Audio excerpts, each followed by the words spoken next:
귀로 즐기고 마음으로 느끼고 라디오로 함께 떠나는 성지순례 가는 날.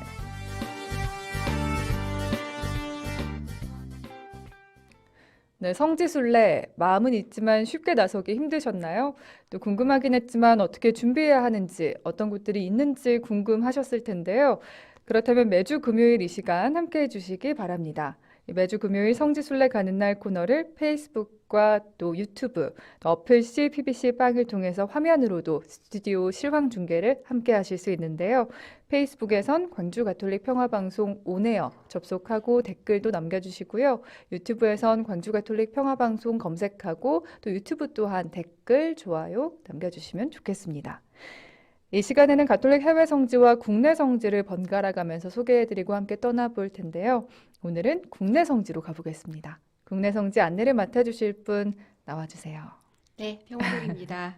평신도의 눈높이에서 친근하고 소박하게 여러분과 국내 성지 이야기를 함께 나눌 비아동 본당 조명순 글라라입니다. 네, 자매님 오랜만에 뵙습니다. 네, 예, 그렇네요. 보이는 라디오 화면 보고 계신 분들은 아시겠지만 머리 스타일에 변화를 좀 주셨어요. 변화라고 해봐야 네. 그렇게 큰 변화가 없는 것 같습니다. 어, 워낙 짧은 머리여가지고요. 네, 파마를 하셨는데 되게 티가 많이 나네요. 감사합니다. 이 시간 보이는 라디오로도 많이 많이 찾아와 주세요. 자, 도보순례로 떠나보는 성지순례 가는 날. 지난 시간에는 서울순례길 2코스 생명의 길을 함께 걸어봤는데요.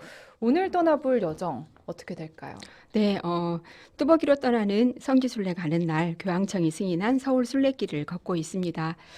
지난 시간부터 이 코스 생명의 길을 걷고 있는데요. 지난 시간에는 가회동 성당에서 시작해서 한국 천주교 순교자 124위 15터까지 걸어봤고요. 이제 본격적으로 포도청 순례길이 시작됩니다. 네, 지금 보이는 라디오 화면에 지도를 생명의 길 약도를 보실 수 있습니다. 포도청 순례길 어떤 코스인가요? 네, 순교자들의 증거터와 순교터가 되었던 관청과 옥이 있었던 서울에는 교황청이 승인한 서울 순례길이 아니고도 포도청 성지 순례길이 따로 있는데요. A코스와 B코스로 구분이 되어 있습니다. A코스는 종로성당에서 시작해서 포도청들을 거쳐서 명동성당에 이르는 4.4km의 순례길이고요. B코스는 종로성당에서 시작해서 역시 포도청들을 거쳐서 서소문박 성지와 중림동 약현성당으로 이어지는 5.19km의 성지 순례길이 있습니다. 아니, 근데 제 기억이 맞다면 1코스 말씀의 길 저희가 다녀왔잖아요. 네네. 그때 종로성당이랑 좌포도청터는 다녀온 것 같은데 아닌가요? 아, 네, 맞습니다. 정확하게 기억을 하고 계시네요. 우리는 서울 순례길을 따라 걷고 있기 때문에 1코스 말씀의 길에서 종로성당과 좌포도청터를 이미 다녀왔고요. 오늘 이 코스에서는 그 형조터, 의금부터, 전옥서터, 우포도청터, 경기 가명터로 이어지는 포도청 순례길을 걷게 될 것입니다. 광화문 광장에서 시작해서 서로 가까운 거리 안에 있고 또 기념 표석 정도만 설치되어 있어서 그렇게 많은 시간이 걸리지 않는 순례길이지만 제가 갔던 날은 그 광화문 집회의 소음 때문에 순례에 집중할 수 없었던 점은 좀 아쉬움으로 남아 있습니다. 네, 아무래도 지금 우리가 걷고 있는 이 서울 순례길이 도심 한복판을 걷는 순례 여정이잖아요. 네. 그러니까 조금 더 넉넉한 마음으로 순례 여정 함께 해야겠다는 생각해 보면서 바로 이 코스 형조터로 이동을 해 보겠습니다. 네. 형조터는 지난 시간 마지막 순례지인 광화문 124위 15터에서 210m만 걸어가면 바로 있습니다. 서울시 종로구 세종대로 그 세종문화회관 앞 버스 정류장 바닥에 매립되어 있는 기념 표석인데요. 관심 없이 지나갔다면 그냥 지나쳐 버릴 수 있을 정도로 눈에 잘 띄지는 않았어요. 그날 그 광화문 집회로 사람들이 많아서 겨우 찾았는데요. 바닥에 형조터라는 표석 옆에 그 한국 천주교 신앙 증거터라는 표석을 발견할 수 있었습니다.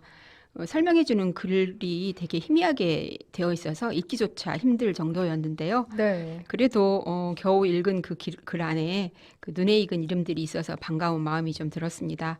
좀 누구나 쉽게 읽을 수 있도록 글씨가 좀 선명하게 되어 있었으면 좋겠다라는 하는 아쉬움은 좀 있었습니다. 그러네요. 지금 보이는 라디오 화면으로도 보실 수 있습니다.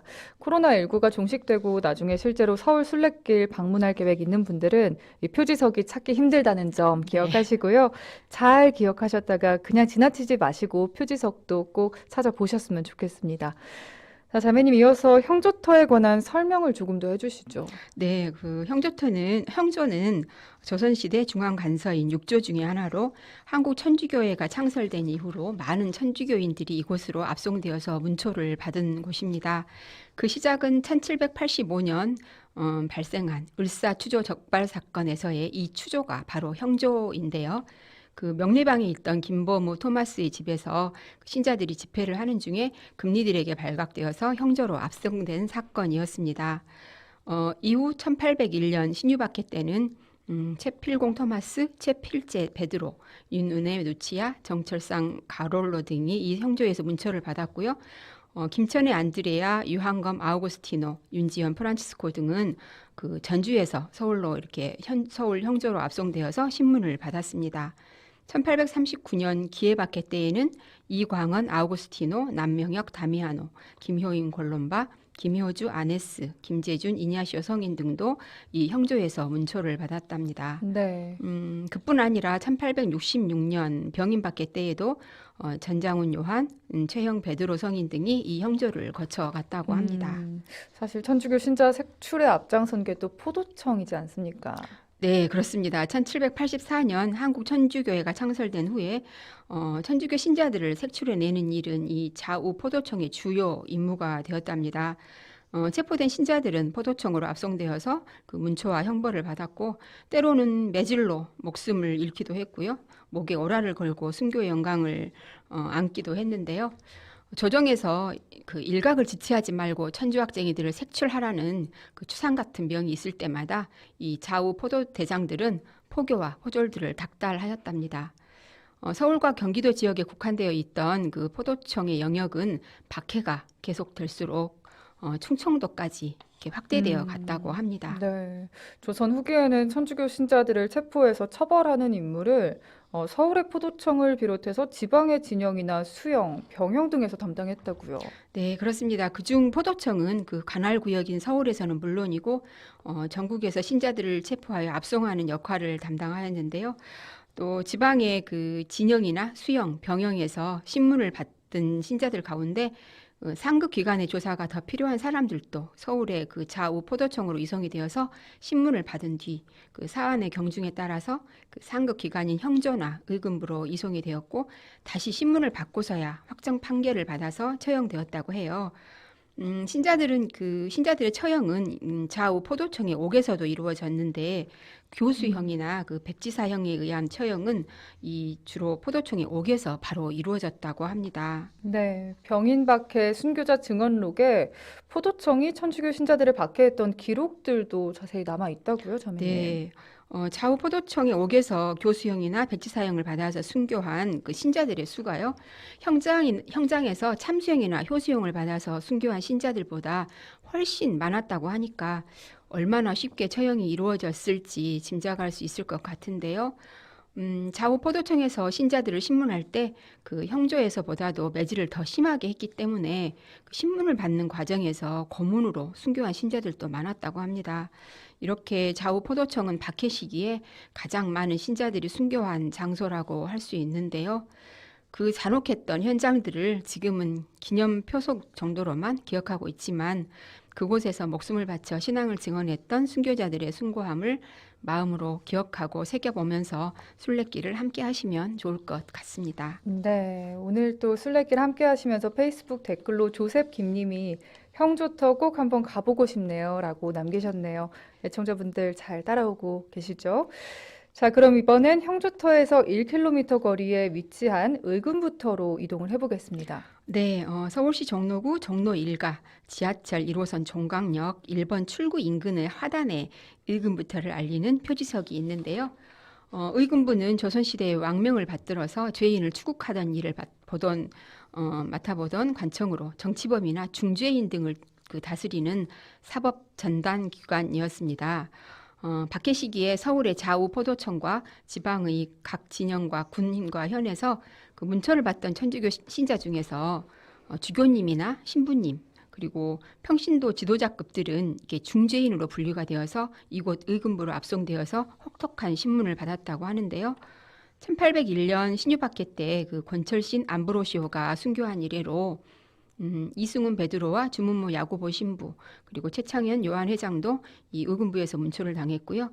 그 앵베르 주교와 머방 신부, 사스탕 신부를 비롯해서 정하상 바오로, 이존창 루도비코 곤자가, 황사영 알렉시오 등 우리에게도 그 귀에 익은 그런 성직자와 교회의 지도자들이 이 의금부에서 혹독한 국문과 문초를 받았다고 합니다.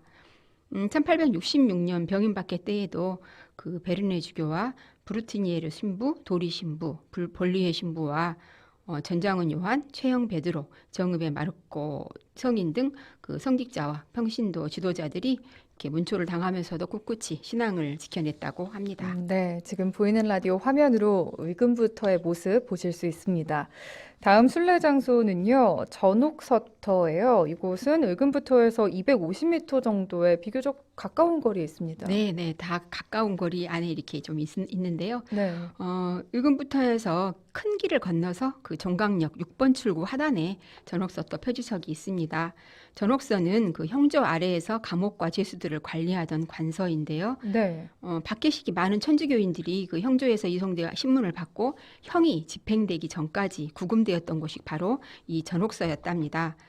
1785년 명례방 사건 때 김범우 토마스가 형조에 끌려가 신앙을 증언한 이래로 많은 신자들이 신앙을 고백하고 순교한 장소인데요.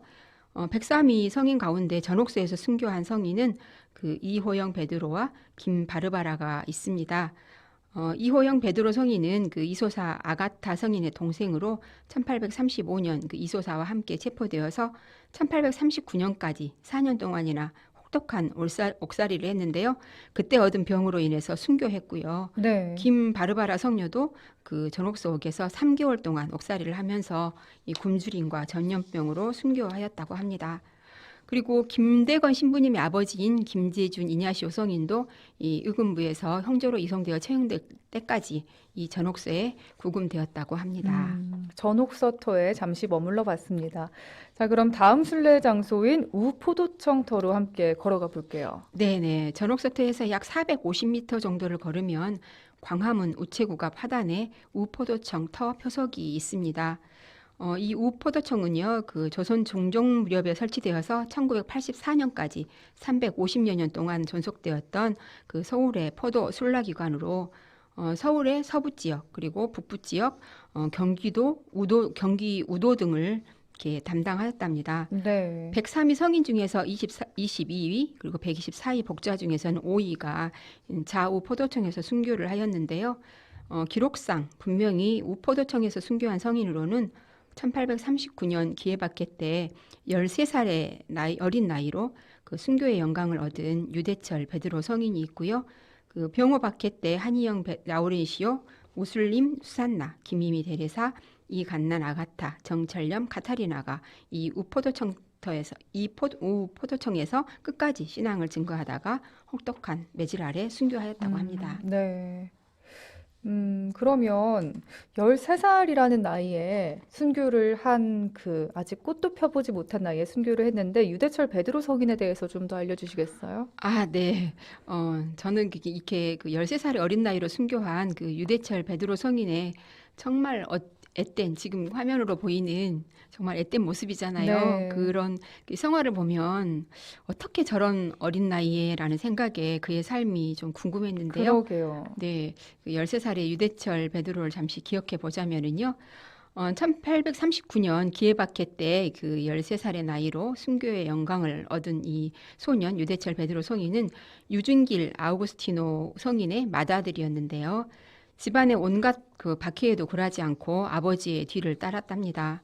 그 순교자와 증거자들의 굳은 용기를 본 그 유대철 베드로는 오히려 순교하고자 하는 마음이 불타올라서 스스로 포도청을 찾아갔답니다. 신앙을 증거하며 정말 어린 나이로 안타깝게 순교한 유대철 베드로를 생각하면서 잠시 묵상하는 시간 가져보겠습니다.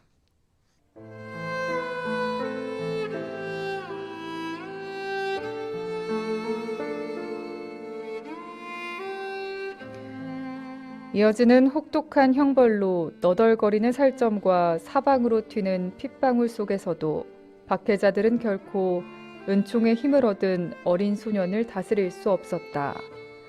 포졸이 구리 대통으로 허벅지 살점을 떼어냈으나 그의 입에서 나온 말은 더욱 단호하였다.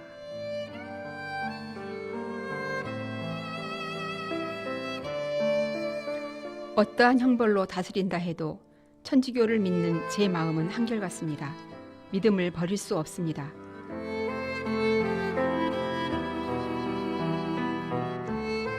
이번에는 포졸이 시뻘건 숫덩이를 집게로 꺼내 성인의 입에 갖다 대며 말하였다.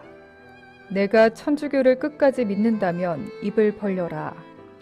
그래요. 그 숫덩이를 제 입에 넣어보세요. 제 마음이 변할 줄 아세요?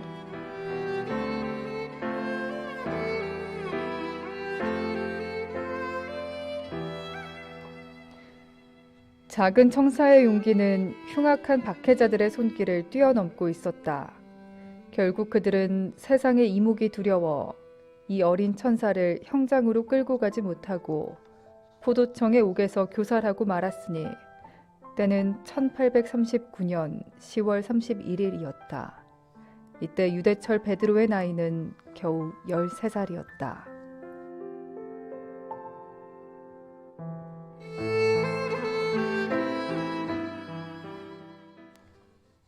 네, 저희는 지금 서울 순례길 제2코스 생명의 길 중에서도 포도청 순례길을 함께 걷고 있습니다. 빵통으로 루피노 님이 출장을 갈 때 시간이 되면 근처 성지를 방문해 왔는데요. 서울 가게 되면 이 자매님이 안내해 주신 코스로도 방문해 보고 싶네요. 라는 소망 남기셨네요. 언제 한번 다녀오신 뒤에 인증샷도 남겨주세요. 자매님, 그리고요, 이 우포도청의 또 다른 의미로 한국 천주교회의 마지막 순교자들을 탄생시킨 장소라고요. 네, 1879년 드게트 신부와 함께 체포되어서 이 우포도청에서 수감되었던 이병교 레오, 김덕빈 바오로, 이용헌, 이시도로가 이곳에서 아사, 즉 굶어 죽음으로써 한국 천주교회의 마지막 순교자가 되었다고 합니다. 네, 이제 포도청 순례길의 마지막 장소죠. 경기 감영터로 가보겠습니다. 네, 경기 감영터는 일군부에서 1.2km를 걷게 됩니다. 서울시 종로구 세문안로 적십자병원 정문 옆 그 지하철 5호선 서대문역 4번 출구에 표지석이 서 있는데요. 감영은 그 각 도의 관찰사가 기거하는 관청을 말합니다. 관찰사, 즉 감사는 조선시대 지방 행정의 최고 책임자로 관할 지역 내에서 군사, 행정, 감찰, 사법권을 행사했던 막강한 자리였는데요. 이 경기 감영은 바로 경기 관찰사가 기고하는 곳이었답니다. 1784년 그 조선 천주교회가 창설된 이후로 그 신자들이 크게 증가한 경기 지역의 신앙 공동체는 1801년 신유박해로 인해서 큰 타격을 입게 되었는데요. 네. 체포된 신자들이 이 경기 감형으로 이송되어서 혹독한 형벌과 문초를 받았습니다. 이 과정에서 그 복자품에 오른 조용삼 베드로가 순교하게 되었다고 합니다. 오늘은 서울 순례길 2코스 말씀의 길 중에서 경기 감영터까지 포도청 순례길을 걸어봤습니다. 목숨을 바쳐 하느님을 증거하고자 했던 순교자들을 기억한 소중한 시간이었고요. 성지 순례 가는 날 이 시간이 시작한 게 얼마 되지 않은 것 같은데 벌써 횟수로만 2년 차라고 해요, 자매님. 네, 그렇게 됐습니다. 네, 시즌2를 함께하고 있고요. 그래서 다음 이 시간에는 조금 특별한 시간을 마련했죠. 네, 그동안은 국내 곳곳의 성지들을 조금이라도 더 소개해드리고 또 함께하고자 노력을 했었는데요. 다음 주에는 그동안 함께했던 성지들을 다시 한번 되짚어보는 시간을 가졌으면 좋겠다 싶습니다. 또 그동안 주어진 방송 시간 관계상 아쉽게 들려드리지 못했던 그 성지순례 뒷이야기에 대해서도 이야기해보는 시간을 가져봤으면 좋겠습니다. 사실 이런 이야기들이 정말 재밌잖아요. 네, 다음 시간도 기대하고 있겠습니다. 네, 기대해 주십시오. 네, 비아동 분당 조명순 글라라 자매님과 함께했습니다. 다음 주에 만나요. 네, 감사합니다.